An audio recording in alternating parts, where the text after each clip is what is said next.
Really good time with you today. Coffee break was fun too. Did you have a good time out in service? I had a good time. Well, I'm so glad we enjoyed it together. You know, Amanda, I noticed something that worried me a little. When we crossed the street in Bridgewater Center, you didn't wait for the walk light, you know, the big white hand there that goes up to tell you it's okay to cross. You just stepped into that crosswalk and you crossed. I was so afraid that you'd be hit by a car. I yelled, I guess you didn't hear me, but I want to tell you, Amanda, my heart dropped out of my body. I mean, your mother would kill me if I brought you home from service all run over by a car. I heard you, but I was already about on the other side of the crosswalk. It was okay that there was no cars. I was very careful. Well, I'm so glad that you looked and that there were no cars coming. But you know, there's something more important here, Amanda, besides not being run over by cars. I mean, that's really important too. But who do you think put the crosswalk there, the crosswalk sign there? The police. Yeah. But who told the police to put it there? The people who run the town. That's right. You're really smart. The people who run the town, or the government, right? And because the government runs the town, they have a right to tell us what to do. Amanda, do you know why they have the right to tell us what to do? No.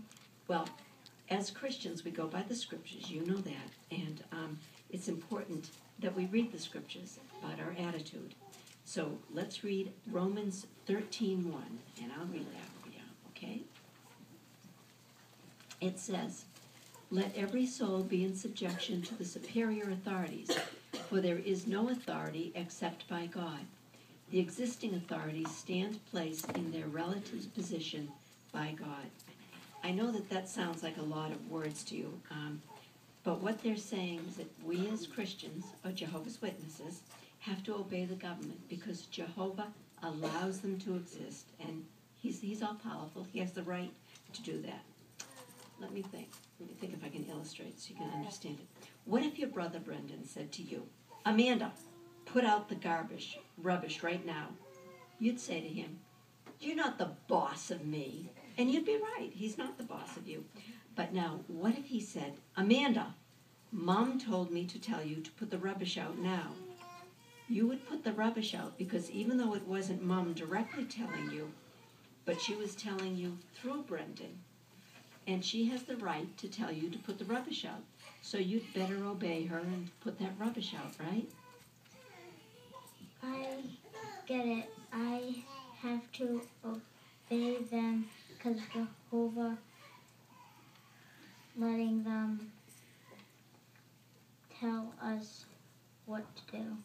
Very good, smart girl. Now, I'm going to give you a multiple choice. I used to love multiple choices when I was going to school because it kind of made it a little bit easier.